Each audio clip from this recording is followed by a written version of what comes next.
my soul. I live for you alone. Every breath that I... Amen. Nous bénissons Dieu parce que tous les dimanches sont des jours de réjouissance pour nous. Nous sommes dans la joie parce que notre Dieu, il est Alléluia. Et nous venons vraiment très heureux dans cette présence. Il dit à quelqu'un qui il a bougé les montagnes. Et nous croyons qu'il peut les bouger encore aujourd'hui. Alléluia. Moi je ne crois pas que seulement que tout ce qui est dans la Bible était pour les Juifs seulement. Je crois que tout ce qui est dans la Bible est aussi disponible pour nous. Alléluia. Notre Dieu est puissant, il est encore capable aujourd'hui. Et nous bénissons sa fidélité. Parce que sa grande fidélité n'est pas conditionnée par notre état. Elle n'est pas conditionnée par comment nous sommes. Elle est seulement conditionnée par son esprit. Tant que nous avons la marque du Seigneur, il reste fidèle dans ses promesses. Alléluia. Envers nous. Amen. Nous bénissons Dieu aussi. On a vécu vraiment un week-end super glorieux. Alléluia. Dans une dimension extraordinaire. Amen. Parce que Dieu s'est glorifié extraordinairement dans la vie de monsieur et madame Dong. Alléluia. Et je crois qu'il n'a pas encore fini avec Abba Shalom. Amen. Alléluia. Le samedi prochain, le jeudi. Alléluia. On monte encore le level avec notre Dieu. Alléluia. Et on va se réjouir pleinement. Je bénis Dieu. On est une toute petite assemblée. Mais sa grâce est sur notre assemblée. Alléluia. Sa grâce est vraiment là. Elle est vraiment présente. Elle est très palpable. Amen. Amen. On n'est pas célèbre, on n'est pas connu. Mais on profite des mêmes grâces. Et cette grâce, elle est disponible complètement pour nous. Et je bénis Dieu pour ce qu'il a fait dans la vie de ses enfants. Et je crois qu'il fera de grandes choses dans la vie de ceux qui attendent des miracles. Ceux qui attendent une promesse. Ceux qui veulent le voir intervenir dans leur vie. Alléluia. Merci Seigneur. Nous te rendons grâce pour ce que tu as fait. Merci parce que tu nous parles ce matin et tu nous conduis dans ta parole au nom de Jésus. Alléluia. Amen. Nous allons continuer avec notre sujet qui est la priorité sur notre âme. Notre thème, on va l'aborder. Si on le termine, on le terminera dimanche prochain. Je disais en introduction que l'âme est une priorité. C'est notre priorité. C'est la priorité de notre vie. Amen. Nous avons existé d'abord en forme d'âme avant d'être physique. Parce que quand Dieu dit avant que tu ne naisses, je te connaissais, je ne pense pas que notre physique existait. Notre physique a commencé à exister avant, dans le sein de notre mère. Et dans le sein de notre mère, notre physique n'est même pas complètement formé. Alléluia. Mais Dieu nous connaissait, il savait qui nous étions. L'âme est la partie de nous, je ne dirais pas la partie de nous, elle est la façon de notre être qui nous représente le mieux. Je vous dirai cela. Parce que j'avais précisé que si nous prenons l'eau, nous avons la forme vapeur, nous avons la forme liquide, la forme glace. La forme glace et la forme vapeur, plutôt. Alléluia. C'est toujours l'eau. Alléluia. Mais tout part de l'eau. Tout part de l'eau. Et là, est celui-là qui est au centre. Alléluia. Amen. C'est pour cela que lorsque le Seigneur nous envoie pour évangéliser, il nous envoie pour gagner des âmes, pas gagner des hommes. Amen. Parce que les gens sont remplis dans les églises, mais leurs âmes n'appartiennent pas à Dieu. C'est pas ça la priorité de Dieu. Tout ce que tu as à faire sur ton corps n'est pas plus important que ce que tu as à faire sur ton âme. Ton esprit, lorsqu'il reçoit Jésus, il est renouvelé. Mais ton âme doit être aussi renouvelée. Complètement. C'est pour cela que vous voyez une personne comme David qui demande à Dieu de restaurer son âme. Alléluia. Nous avons besoin de mettre toute une priorité là-dessus. Le monde nous conduit à nous investir sur notre corps, à prendre des maisons pour notre corps, à prendre des grands parfums, des grands vêtements, à construire à avoir des grands véhicules, ainsi de suite. Tout ça, c'est pour notre corps. Et le corps tel qu'il est en réalité, quand il meurt, il disparaît. C'est en cela que tout ce qu'on y investit dessus n'a pas d'importance. Mais sachez que tout ce que vous investissez sur votre âme a de l'importance. Amen. Parce que c'est votre âme qui se présentera devant Dieu. C'est pour ça que quand on parle d'une personne qui meurt, on dit il a rendu l'âme. Il a rendu l'âme à qui? À celui qui a donné l'âme. Alléluia. Il a rendu l'âme à celui qui a donné l'âme. Donc l'âme existe avant ton corps. Il existera après ton corps.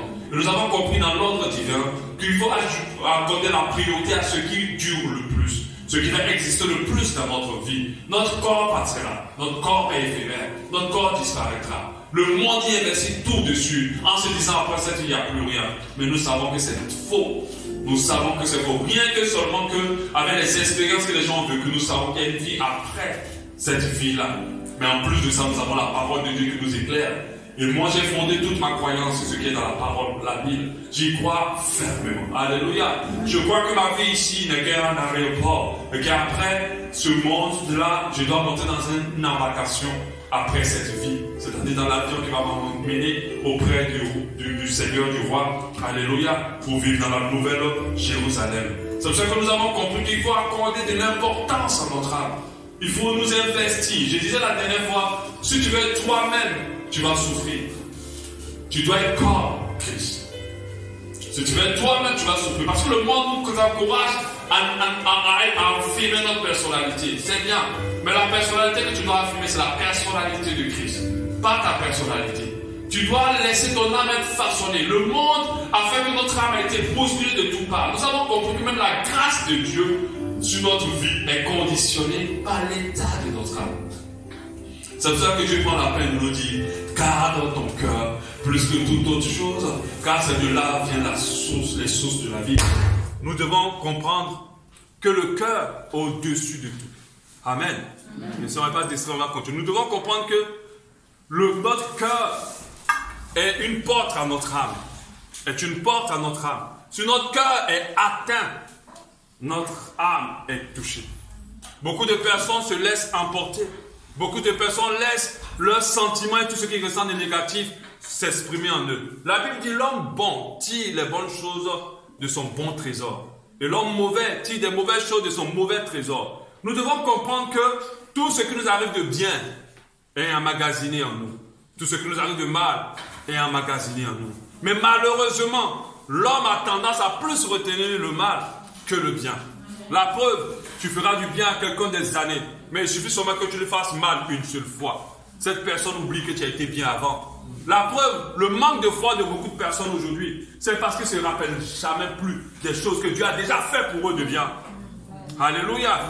Quand ils sont dans des situations, ce qu'ils tirent dans leur trésor, ils vont tout de suite vers leur mauvais trésor. Et c'est là qu'ils tirent des choses. Et alors la peur, la crainte, ça devient plus grand dans leur cœur. Leur vie ne va nulle part. Et ils n'ont pas assez de foi. Amen. Une personne de foi sait tirer des bonnes choses du bon trésor de son cœur. Alléluia. Le diable ne te fait pas vivre des situations difficiles juste pour te faire souffrir un temps. Il veut noircir ton âme. Il veut assombrir ton âme. Parce qu'il sait que s'il a assombri, il a gagné sur ta vie. Tu ne pourras plus voir la grâce de Dieu luire sur ta vie. C'est pour cela que nous, en tant qu'enfants de Dieu, le vrai chemin d'un enfant de Dieu, faites très attention aux gens qui se mettent dans la chair pour dire un enfant de Dieu doit toujours grimper, aller de gloire en gloire. Non. Un enfant de Dieu, ça tombe, ça se relève, ça tombe, ça se relève, ça tombe, ça se relève. C'est ça le vrai chemin d'un enfant de Dieu. Il tient un bon temps, après il y a un coup dur. On est humain. Humain que ce soit par rapport au péché, humain que ce soit par rapport aux situations difficiles, humain que ce soit par rapport aux problèmes. Mais sa particularité, c'est qu'il se relève toujours avec le Saint-Esprit. Il se relève toujours avec Dieu. Il ne reste jamais par terre. Peu importe. Tant que le diable ne t'a pas maintenu par terre, il n'a pas gagné le combat. Alléluia. C'est pour cela qu'aujourd'hui, nous devons accorder une grosse priorité à notre âme. Nous devons veiller à tout ce qui se passe dans nos vies, à ce que notre âme ne soit pas touchée. Nous devons veiller à ça. Quand la Bible nous dit, priez même pour vos ennemis, bénissez ceux qui vous font du mal, Dieu ne donne pas sa parole comme un simple commandement. Derrière toute recommandation de Dieu, il y a une bénédiction. Amen. Alléluia. Amen. Derrière, même quand il dit de te sanctifier, ce n'est pas juste parce qu'il veut te mettre une règle sur toi. La sanctification, derrière la sanctification, il y a une bénédiction. Derrière l'obéissance, il y a une grâce. Toute la parole de Dieu est pour notre bien. Amen. Amen. Toute la parole de Dieu est pour notre bien. C'est pour ça que Dieu te dit, pardonne à ceux qui te font du mal. Bénis, ne maudis pas ceux qui te maudissent. Fais du bien à ceux qui te font du mal. Et la Bible nous a amené à comprendre l'importance, la véritable importance de l'amour. Alléluia. Donc nous devons comprendre que c'est grande importance d'accorder une priorité, une vraie priorité à notre âme. Comment tu te sens actuellement? Alléluia. Comment tu te sens à présent? C'est très important. La Bible dit qu'une petite racine d'amertume dans ta vie va éloigner la grâce de Dieu. Mais il y a des gens qui ont laissé leur âme s'assombrir. D'autres pensent qu'aujourd'hui le caractère qu'ils ont, c'est un caractère normal. Non, ce sont les produits de la vie qui t'ont rendu ainsi. Ne te laisse pas façonner par la négativité. Parce que dans toute épreuve, il y a quelque chose de bien pour toi. Alléluia. Dieu t'aime trop pour envoyer que l'obscurité dans ta vie. Tout ce qui t'atteint de sombre, il y a une lumière à l'intérieur pour toi. Tu dois aspirer cette lumière et te façonner positivement. Le monde va aussi mal parce que les gens n'ont pas compris ce message important. Mais malheureusement, beaucoup de chrétiens n'ont pas le secret de ce message important. Beaucoup. Susceptibles, frustrés, négatifs, colériques. Ça sont les maladies de l'âme. Méchants.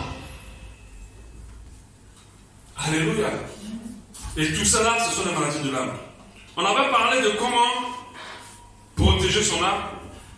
Nous allons parler aujourd'hui de comment expérimenter la restauration de son âme. Je sais que beaucoup d'entre vous sont passés par des choses extraordinaires. Je le dis et je le dis toujours, le monde est méchant. Sincèrement, je le dis vraiment. Si vous réalisez toutes les horreurs qui se passent dans ce monde, tout ce que l'homme fait à l'homme, vous allez comprendre que le monde est méchant. On ne peut pas empêcher qu'il le soit. Mais il y a une chose qu'on peut faire qui n'ait pas d'impact sur nous. Parce que les gens qui sont méchants, leur objectif c'est de te rendre méchant contre eux, comme eux.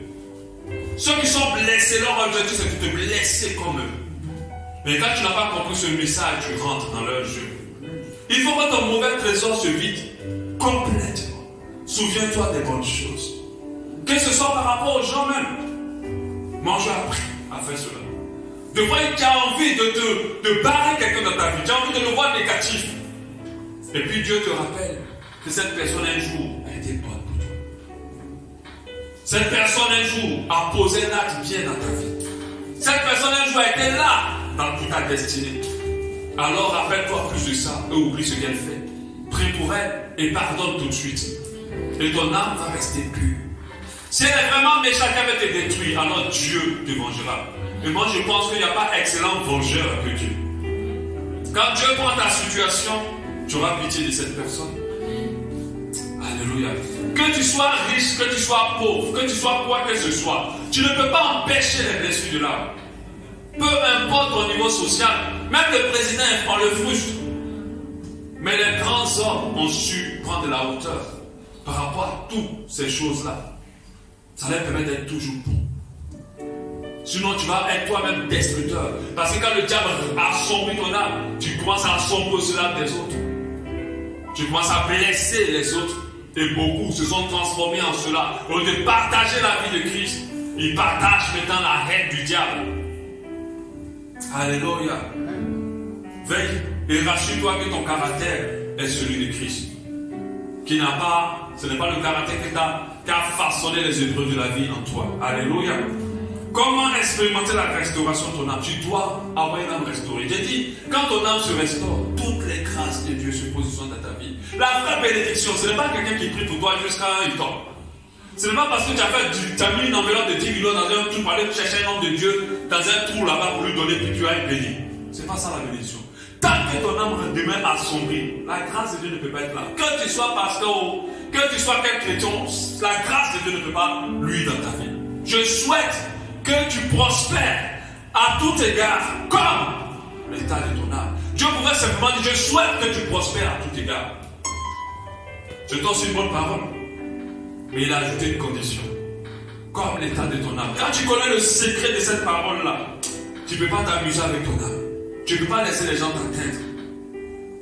Même les gens les plus terribles, les plus méchants, ils vont faire toute chose, tu les gardes à côté. Tu rends le mal par le bien. Tu manifestes la moi, celui qui veut te briser. Tu aimes celui qui veut te détruire. Et puis, la grâce de Dieu continue à lui dans ta vie. Des fois, quand nous regardons ce qui arrive aux autres, on réalise que tout ça peut nous arriver aussi. Personne n'est à l'abri de quoi que ce soit. Mais la meilleure protection de ta vie, c'est de veiller sur ton âme. Alléluia. Tu as reçu Jésus, mais Jésus vient renouveler ton esprit. Et il a envoyé le Saint-Esprit pour consoler ton âme, c'est-à-dire restaurer ton âme. C'est pour ça qu'on appelle le Saint-Esprit le consolateur. Mais quand l'Esprit de Dieu veut travailler en toi, il va t'amener vers la parole. Alors la Bible dit qu'il vous conduira dans toute la vérité. La vérité, la parole de Dieu, quand elle va rentrer en toi, elle va façonner ton âme. C'est ça la puissance de la parole de Dieu. Pour que ton âme soit agréable à Dieu et que la grâce de Dieu se positionne. De fois quand vous voyez les gens se convertir, puis leur vie commence à se positionner. Ce n'est pas parce qu'ils se sont convertis, c'est parce qu'ils ont laissé l'Esprit de Dieu faire son travail en eux.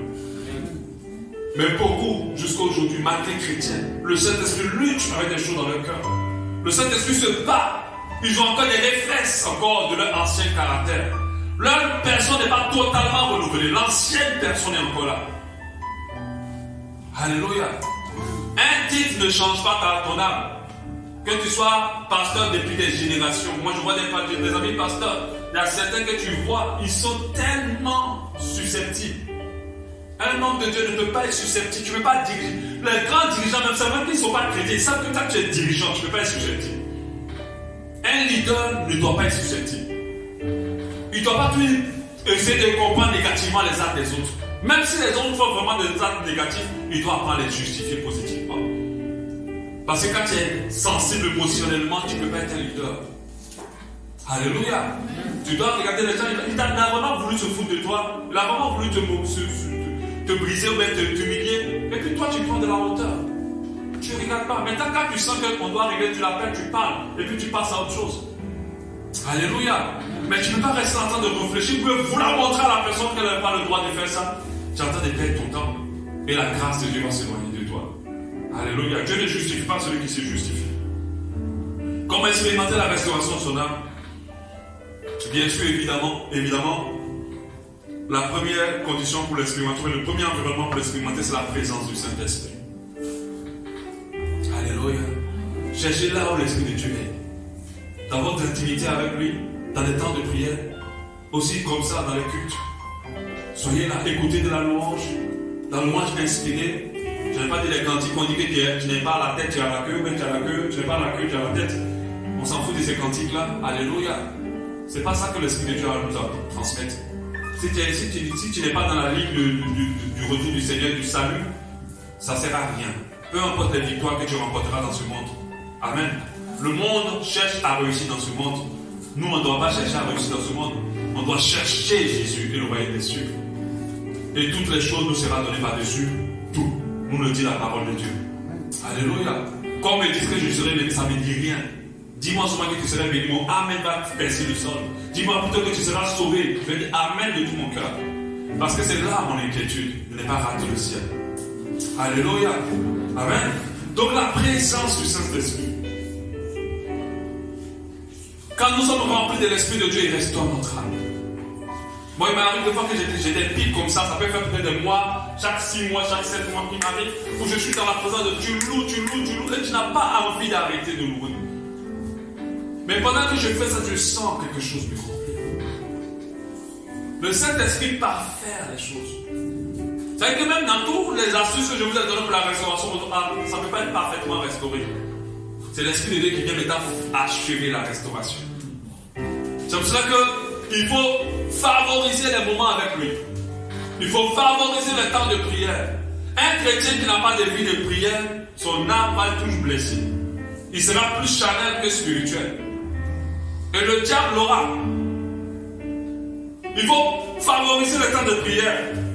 Les réunions où on se trouve ici en train de prier, le temps de loi que nous crions, ce n'est pas pour nous seuls. Dieu aime là où 2 ou 3 personnes sont unies. L'Esprit de Dieu aime quand les enfants de Dieu sont ensemble. Si toi, de seul dans ta chambre, tu n'arrives pas à expérimenter cela, ici avec les autres, tu peux l'expérimenter. Et le Saint-Esprit peut faire quelque chose en toi. Titre 3:5. Il nous a sauvés non à cause des œuvres de justice que nous aurons faites, mais seulement sa miséricorde par le baptême de la régénération et le renouvellement du Saint-Esprit qu'il a répandu sur nous avec abondance par Jésus-Christ notre Seigneur. Le Saint-Esprit a pour mission d'abord, parce qu'il y a des gens qui pensent que le Saint-Esprit est un chien pour aller faire tout ce qu'ils ont à faire. Excusez-moi du mot, mais c'est ce que d'autres pensent. Quand tu envoies Saint-Esprit, saisis-le-moi, envoie-le-moi, Saint-Esprit, allez, fais le travail. Le Saint-Esprit ne t'appartient pas. Alléluia. Amen. Amen. Amen. Si vous asseyez dans des programmes qu'on dit comme ça, faites attention. Ce monsieur-là, il entend se foutre de l'Esprit de Dieu. Alléluia. Ou cette femme entend se foutre de l'Esprit de Dieu. Il y a des gens qui parlent au Saint-Esprit comme s'il est sous leur contrôle. Attention. La Bible dit qu'il est là pour régénérer et renouveler. C'est ça son objectif. Ça fait quoi si tu fais des saltos avant en arrière avec le Saint-Esprit qui est pareil? Alléluia. Nous les Africains, on aime toujours voir avant de croire. Je vous ai dit, l'Esprit de Dieu peut te restaurer sans que tu ne tombes. Il peut te repositionner tout dans ta vie sans que quelque chose ne se produise physiquement. C'est ça que tu vas seulement sortir, tu vas savoir, ah, mais je ne comprends plus. La chose qui était là n'est plus là. Mais nous les Africains, on aime tout ce qui est folklorique. Où on crie, on crie, on crie. On a pris maintenant les danses des bois sacrés là pour mener à l'église. Alléluia. Le Saint-Esprit est là pour régénérer et renouveler. Sa cible là, ce n'est pas pour faire le spectacle. Sa cible, c'est ton âme. Il est là pour restaurer, repositionner ton âme. Il sait que nous tous, on a été marqués négativement. Nous tous, on a été déformés de l'âme. Quand nous venons à Jésus, nous sommes déformés. Ce n'est pas parce que tu as accepté Jésus que ton âme est renouvelée. Il y a un travail qu'il faut faire afin que l'ancienne nature de toi soit tuée. Et beaucoup ne laissent pas le Saint-Esprit travailler. Parce qu'ils sont convaincus que comme ils sont parfaits. Alléluia. De toi-même, tu ne peux pas te rendre parfait, il faut l'Esprit de Dieu. Il est le consolateur. Alléluia. Il est le consolateur et il vient te consoler. En deux, tu dois confier ton cœur à Jésus à chaque fois où tu te sens fatigué et chargé. À chaque fois où tu te sens blessé. La Bible dit en Matthieu 11, 21, venez à moi, vous tous qui êtes chargés, fatigués et chargés, et je vous donnerai du repos. À chaque fois que tu es dans une situation, ne la gère pas seul. Va dans la présence du Seigneur. Explique plus ce que tu vis. Soumets-lui ta situation. Mets tout devant sa face. Si tu es fatigué et chargé, Jésus dit de venir à lui, il va te donner du repos. Sinon tu vas fatiguer ton âme. Et si tu fatigues ton âme, la grâce de Dieu s'éloignera. Apprends à toujours aller vers lui. Peu importe la tempête, sois devant sa présence. Parle-lui. Je ne dis pas ça comme ça. Je l'expérimente à chaque fois où je sens que je suis bousculé intérieurement. Quand je vais devant la présence de Dieu, quand je commence à... Quand j'ai fini de parler, dès que j'ai dit le dernier mot sur la situation, ma situation, mon cœur est libéré. Mon âme est apaisée. Peu importe, même avec la situation perdue, je suis apaisé.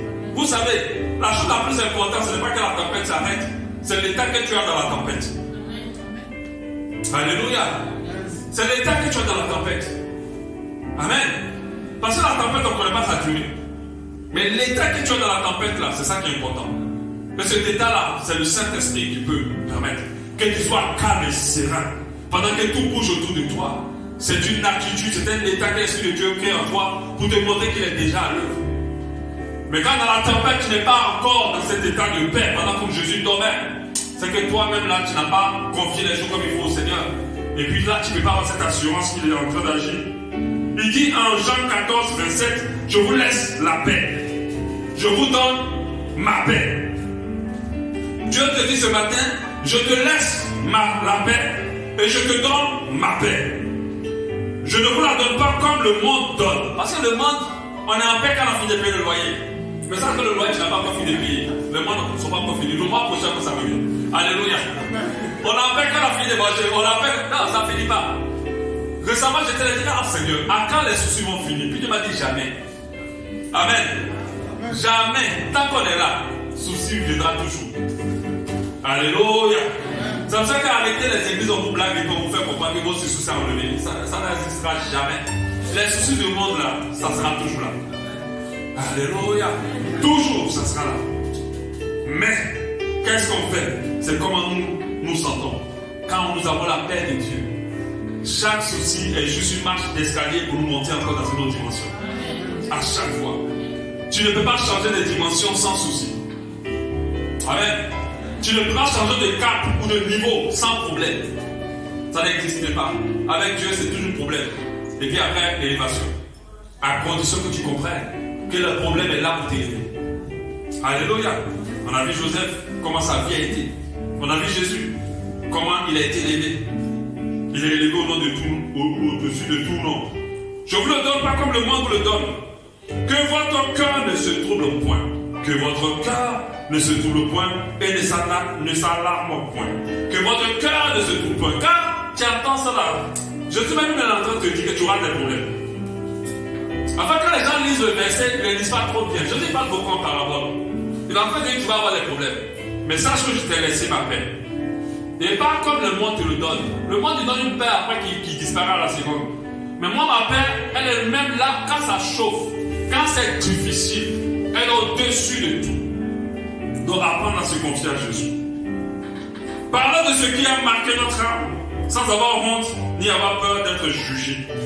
Donc très important de s'ouvrir aussi. Les Blancs, l'Europe essaie un peu. La médecine essaie en mettant des psychologues. Mais sachez qu'ils font vraiment une activité, ils ont vraiment de l'impact sur la vie des gens. Amen. Parce que libérer son âme, c'est déparer. De fois, quand vous voyez les gens qui sont colériques, les colériques, c'est des gens qui aiment beaucoup garder dans le cœur. Et quand ils doivent parler là, maintenant, ils disent des mauvaises choses. Et des fois, ils frappent. Parce qu'ils ne parlent pas. Quand ça le blesse, ils ne parlent pas. Ok, une mauvaise chose dans ton cœur va ronger ton cœur, va assombrir ton âme. Apprends à tout ce que tu dis. Si tu te sens blessé, apaise-toi légèrement et puis parle à la personne. Rien que ça. Maintenant, si tu as vécu quelque chose de difficile et de marquant dans ta vie, ouvre-toi à quelqu'un de sage. Peut-être sur le jour où tu vas finir de parler et que vous allez prier ensemble. C'est fini. La blessure est partie. Tout est parti. Deux fois aussi, mets-toi dans la présence du Seigneur. Parle-lui. Explique-lui comme si tu parlais à une personne. Mais bien sûr, Jésus est une personne. Alléluia. On a vu le cas de Anne. La Bible dit en 1 Samuel 1,13. Anne parlait dans son cœur. Il ne faisait que remuer les lèvres. Mais on n'entendait pas la voix. Elle pensait qu'elle était ivre. Élie pensait plutôt qu'elle était ivre. Elle lui dit, jusqu'à quand seras-tu dans l'ivresse? Fais passer ton vin. Anne répondit, non, Seigneur, je ne suis pas. Je suis une femme qui souffre dans son cœur. Et je n'ai ni bu ni vin ni boisson enivrante. Mais je répondais mon âme devant l'Éternel. Donc ça veut dire, elle parlait à Dieu. Elle était assise seulement, sa femme, sa gros se moquait d'elle, elle n'avait pas d'enfant, elle était brisée, elle était blessée. Et elle parlait à Dieu. Et quand l'homme de Dieu est venu, elle a parlé aussi à l'homme de Dieu de son état. Et Dieu lui a fait grâce. Alléluia. Amen. Pour la restauration de son âme, il faut renoncer à son moi, à son ego. Alléluia. Discipliner son âme. On ne peut pas empêcher les gens de nous vexer, mais des fois, ce qui fait que notre âme est toujours blessée, c'est à cause de l'orgueil. Ce qui fait des fois que notre âme est toujours troublée, c'est à cause de notre ego. Et beaucoup, leurs âmes ne sont pas troublées parce qu'ils ont vécu des expériences difficiles. Juste parce qu'à chaque fois, ils se sentent toujours brimés par les autres, insultés ou humiliés par les autres. C'est là qui a assombri plus leur âme que tout le reste qu'ils ont vécu. Il faut renoncer à son ego. Par de bonnes paroles que vous devez prononcer sur votre âme, afin d'amener à garder les yeux sur votre espérance. Ne parlez pas constamment du passé à votre âme. Il y a des gens qui aiment ça. Quand ils ont un problème, quand tu parles, ils vont répéter, répéter. Répéter ce qu'on a fait. Ce qu'on t'a fait là, c'est de rien par rapport à ce qu'on a fait à d'autres personnes. Plus tu répètes la situation ou le truc dans ton âme, même à quelqu'un, même à toi-même, tu es en train d'assombrir ton âme. Et tu ne permets pas de partir dans la restauration. Alléluia. Vous devez parler à votre âme. Vous devez dire à votre âme, mon âme, tu es béni, mon âme, tu te relèves, mon âme, tu reçois la paix de Dieu. Vous devez parler à votre âme. Mon âme, tu reçois la restauration. Alléluia. Et bien sûr, on peut recevoir aussi la restauration de l'âme par imposition de main ou par la prière de quelqu'un. Alléluia. On a ce fameux verset qui dit Dieu m'a point pour guérir les malades, pour guérir ceux qui ont plutôt le cœur brisé. Alléluia. Donc on peut recevoir la restauration de l'âme par là. Alléluia. Amen. Nous devons veiller dessus. Nous devons prier pour notre âme. Nous devons faire attention à ce qui ne s'assombrisse pas. Alléluia. Nous devons rentrer dans la présence de Dieu à chaque fois que nous sentons que notre âme a été atteinte. Nous devons prendre conscience qu'en nous, il y a deux trésors. Mauvais et bon. Et tout ce que nous vivons de bon est gardé. Il faut se rappeler. Je disais tout à l'heure, la foi, elle est enrichie par les bons trésors dans notre cœur. Vous savez pourquoi je garde toujours foi en Dieu, peu importe la situation qui m'arrive? C'est parce que dans d'autres situations, il m'a sauvé, aidé de manière miraculeuse. Et je me rappelle toujours de ça quand une situation se présente à moi à nouveau. Il a fait des choses que je n'espérais jamais dans ma vie. Je n'imaginais même pas arriver à ce niveau-là. Il a fait. Donc je m'attends toujours à Dieu d'une manière positive. Alléluia. Et il est capable. À chaque fois qu'une situation m'arrive, je pense déjà à la fin de cette situation. À son terminus. Parce que c'est comme ça que ça s'est toujours produit. Que ce soit dans ma santé, que ce soit par rapport à ce qui se passe dans ma vie, que ce soit par rapport à un manque financier. À plusieurs reprises, Dieu est venu me sauver à 2 minutes de la situation où là j'ai sorti au moment où je me disais comment j'allais faire. Alléluia. Amen. On appelle ça la vraie bénédiction. Parce que tu ne manques de rien quand tu es associé à Dieu. Le mauvais trésor, c'est celui-là généralement qui va nous rappeler que un jour, tu as fait un jour sans manger. Et dès que ton argent commence à manquer, tu commences à craindre tous les malheurs possibles. Celui qui va te rappeler que tu étais avec quelqu'un qui t'aimait de tout son cœur. Et puis un jour il t'a quitté. Dès que tu commences avec une nouvelle personne, tous les mauvais gestes sont interprétés négativement. Tous les bons gestes sont interprétés bizarrement. Parce que tu vois qu'il va te quitter déjà. Oh, il ne t'a même pas quitté. Oh, il ne peut même pas encore te quitter. Ou elle ne peut même pas encore te quitter. C'est celui qui va te rappeler qu'un pasteur a abusé de toi. Et quand tu es dans une église, malgré que tu tombes sur un pasteur sérieusement, tu n'as pas envie de te confier à lui. Tu n'as même pas envie de t'ouvrir à lui. Tu ne le considères même pas comme ton père spirituel. Parce que dans le passé, un pasteur t'a fait du mal. Ou un pasteur t'a exploité ou abusé de toi. Alléluia. C'est ça le mauvais trésor. Même dans nos relations. Il peut arriver que dans ton relation avec ta femme, tu fais quelque chose de mal, qui t'a blessé. Mais ça ne veut pas dire que cette personne va la faire tout le temps. Le mauvais trésor va t'amener à te rappeler de ça et à conditionner ta vie d'aujourd'hui. Et ton comportement envers cette personne. Et quand une âme est dans cet état, cette âme détruit les choses de Dieu dans sa vie. De voir le diable n'est pas derrière beaucoup de choses. Alléluia. C'est nous-mêmes, par notre manque de sagesse et par l'autre état d'âme qui n'est pas glorifie pas Dieu, nous renversons beaucoup de choses. Alléluia. Ça fait qu'à partir d'aujourd'hui, tu dois rentrer en toi-même. Tu dois examiner ton état d'âme. La Bible dit que ta prospérité est conditionnée par cet état-là. Et tu dois te rassurer que tu es bien intérieurement. Si ce n'est pas le cas, je t'encourage à rentrer dans la présence de Dieu. Que ce soit par des temps de jeûne, que ce soit dans les temps de retraite, que ce soit dans les temps de prière, que ce soit pour partir vers quelqu'un pour exprimer tout ce que tu ressens. Apprends à parler aux gens de tout ce qu'ils t'ont fait. Ne les emmagasine pas. Si tu n'arrives pas à les évacuer, parle à ces personnes-là. Que ce soit ça passe mal, parle quand même, mais va dans un bon esprit. Et Dieu va te libérer. La Bible dit, qu'est-ce qu'une personne donnera en échange de son âme dans ce monde? On peut donner sa vie pour les gens, mais jamais son âme. Jamais son âme. On peut donner sa vie pour les gens. Pour des causes, mais il y a des gens qui meurent parce qu'il faut libérer tel pays. Devant, Dieu n'a pas de problème que tu meurs pour une cause. Alléluia. Dieu n'a pas de problème. Au temps de l'esclavage aux États-Unis, beaucoup sont morts pour que les Noirs aient la délivrance. Dieu ne peut pas les condamner pour ça. Amen. Au contraire, aujourd'hui, les Noirs sont libres aujourd'hui d'adorer les dieux et de vivre aux États-Unis à cause de certains qui ont donné leur vie.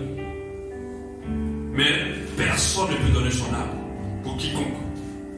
Quiconque. Parce que donner son âme, c'est aller maintenant faire le choix du diable. Et être prêt à faire les choses du diable pour obtenir ce qu'on veut. Alléluia. Amen. Même si tu attrapes des enfants que tu veux les égorger, puis tu veux dire, la condition, c'est que si tu ne rentres pas dans la franc-maçonnerie, on tue tes enfants, tuez-les. Tuez-les. Amen. Parce que jamais j'adorerai le diable pour rien dans ce monde. Jamais j'appartiendrai à son camp pour rien. Même la vie de mes enfants. Tuez-les. Ils vont être sauvés, on va se retrouver au ciel. Alléluia. Amen. Mais ma vie, vous allez me tuer. Si tu dis que si tu ne dors pas la France, on te tue là. Venez me tuer. Alléluia. Amen. Ma vie. Celui qui veut la garder va la perdre. Mais celui qui la perd à cause de Christ la retrouvera. Mais notre âme, on ne peut pas la perdre. On ne doit pas la perdre. Même pas pour l'amour de quelqu'un. Même pas pour les parents, ni pour quiconque. On doit la préserver intacte, ressemblant à Christ, glorifiant Dieu jusqu'à la fin de notre existence. Quand on arrive au ciel, c'est l'âme qui nous représente le plus. Le corps, on peut faire semblant avec le corps. Pour voir des gens qui rigolent, mais ils sont très malheureux. Avec l'âme, ça veut dire que Dieu ne regarde pas notre corps, il regarde notre âme. Il regarde ce qui nous représente le mieux. Et il sait dans quel état nous sommes. Il sait ce que nous vivons. Mais si on regardait le corps de quelqu'un, je dis, ah mais ils sont heureux, hein? Ça va très bien dans ce couple, hein? Amen. On va dire ça va, ils rigolent, il y a des gens qui sont des vrais acteurs. Mais quand tu regardes l'âme, tu sais que la femme elle est malheureuse. Le monsieur ça va plus. Alléluia. Tu sais que cet enfant il va pas bien. Il y a des psychologues, des personnes, des pasteurs qui ont Dieu a donné cette capacité. Quand tu vois quelqu'un, on voit que ça va bien, mais toi là, il y a un couple désiriste. Moi je l'ai fait à plusieurs personnes. Tu vois la personne, tu te dis elle est bien, mais elle n'est pas bien. Elle est peut-être même à 2 doigts de se suicider. Mais son corps ne le montre pas. Mais l'âme ne peut pas le cacher. Alléluia. On va prier pour la restauration de nos âmes ce matin. Prions.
Afin que toute âme en trouble sort ce lieu.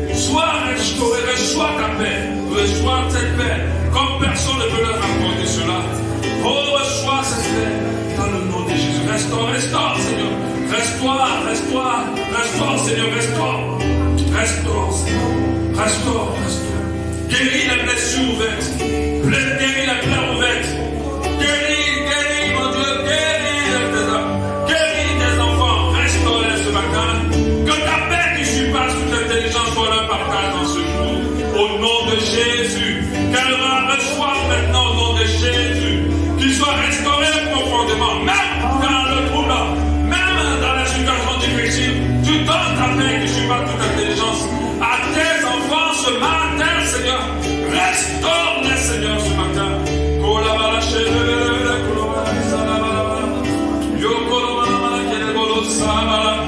Tu les restaures complètement. Dans le nom de Jésus, tu les restaures.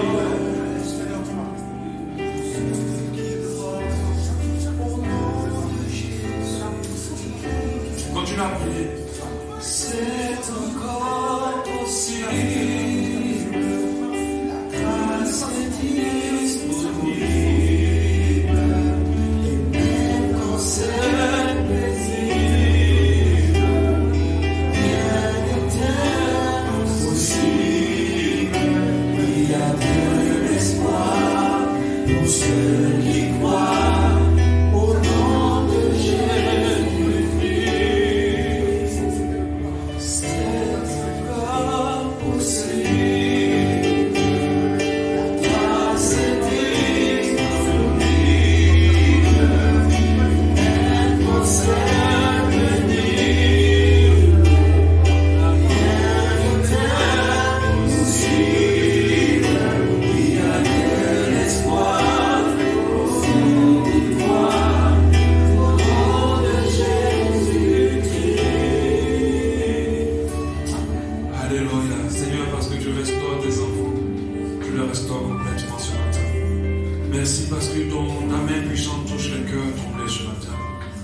Merci parce que ta main puissante touche les âmes blessées ce matin. Merci parce que tu donnes ta paix qui surpasse toute intelligence au nom de Jésus. À tous ceux qui sont tombés ce matin, Père, tu leur donnes ta force. Tu les relèves, Seigneur. Tu les restaures, Seigneur. Tu façonnes les mauvais caractères. Et tu permets que les caractères de tes enfants s'approchent de ceux de Christ. De celui de Christ au nom de Jésus. Et qu'ils puissent être façonnés à l'image de Christ complètement.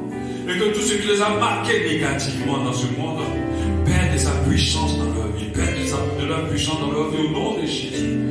Qu'il y ait une restauration profonde, profonde, profonde, profonde. Alléluia. Merci Seigneur. Alléluia.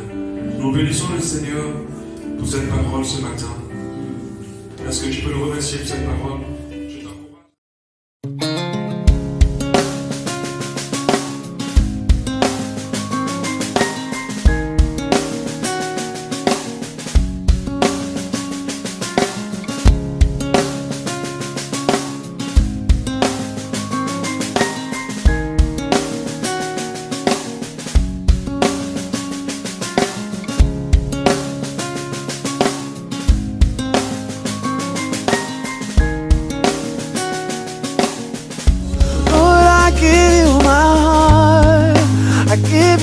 So